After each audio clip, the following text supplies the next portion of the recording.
মাটির পুতুল বানিয়েছি, সেটা ফ্যামিলি করে বানিয়েছি। আমি একটা বানালাম একটা দুটো মানুষের মুখ আর একটা নৌকো। মোবাইলে মুখ গুজে নয়, মাটি দিয়ে জিনিসপত্র বানিয়ে কাটালো সময়। বর্তমান সময়ে মোবাইলে আসক্ত ছোট থেকে বড় সকলেই।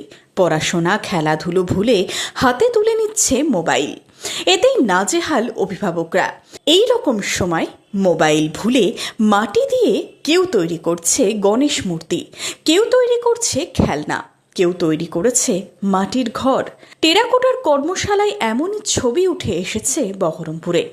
মাটির শিল্পের ঐতিহ্য ও টেরাকোটা শিল্পকর্ম নিয়ে 3 দিন ধরে চলল কর্মশালায় যোগ দিলেন খুদে থেকে পড়ুয়ারা।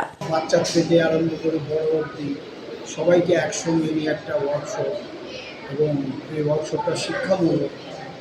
আর বাচ্চারা এবং যারা বড় ছিল তারা শিখছে, এবং শিক্ষা যা দেওয়া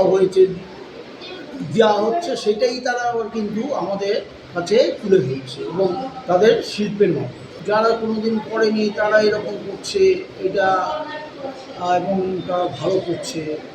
আমি চাইবো এরকম করলে ভালো হয়। আমি বানিয়েছি মাটির নানা রকম যন্ত্র যা হয়তো আমাদের ভবিষ্যতে কাজে লাগতে পারে, নানা রকম মূর্তি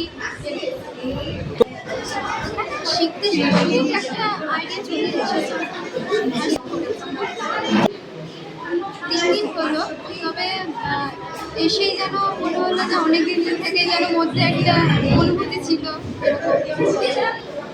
আমি চাই প্রত্যেকে সারা জীবন যেন চলেই যায়, এত ভালো লেগেছে এই 3 দিনে বলার মানে এটা বলে বোঝানো যাবে, একটা অনুভূতি করার জন্য যেন আসতে হবে। ছোট থেকে শুরু করে বড়রা প্রত্যেকের কাজ আমরা দেখেছি সবাই, তো তারা বিভিন্নভাবে চেষ্টা করেছে সব রকম জিনিস বানানো, তো সেগুলো খুব ভালো লেগেছে। আমাদের স্যার যিনি এসেছেন তিনি আমাদের বিভিন্নভাবে সাহায্য করেছেন, যতবার দরকার তিনি সাহায্য করেছেন। তো আমি খুবই গ্রেটফুল তাদের কাছে যে এই ওয়ার্কশপটা আয়োজন করা। কি বানানো হয়েছে আজকে আমি 3 দিন ধরেই ফুলের ওপরে আর কি ডিজাইন বানিয়েছিলাম। না ভালো লাগে করতে, তারপরে দেখলাম যখন ওয়ার্কশপ হবে আমাদের একজন স্যার আসবেন, তো ভাবলাম গেলে হয়তো আরও নতুন কিছু শিখতে পারবো, আর আলাদা রকম একটা এক্সপিরিয়েন্স হবে, তার জন্য আরও আসে। কর্মশালায় প্রশিক্ষণ দিলেন প্রখ্যাত শিল্পী দীপঙ্কর দত্ত। মাটি দিয়েও যে নানান শিল্পকলা সম্ভব তার পাঠ দিলেন তিনি। খেলার ছলে মাটি ঘাঁটতে ঘাঁটতে শিল্পকলার হাতে খড়ি হলো অনেকের। মাটি খাঁটি বার্তা দিলেন প্রখ্যাত শিল্পী দীপঙ্কর দত্ত।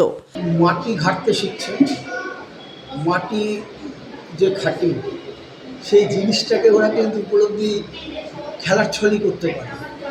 মাটি একটা মাটির ডালা, সেই মাটির তালটাকে নিয়ে তারা টেপাটিপি কেটে কুটে কি একটা শেপ পেয়ে যাচ্ছে। তাদের কাছে তো ওরা নতুন কিছু এসে কী করে করলো, আমাকে অনেকে বলছে স্যার এটা কী করে হলো, হ্যাঁ এটা গোল করেছে বলে এটা ক্রিকেট।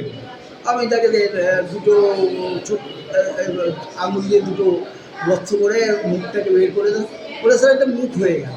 মানে তাহলে এটা কী করা যেতে পারে, বললাম বল রইল তো এটা স্যার পেপার ওয়েট করা যেতে পারে।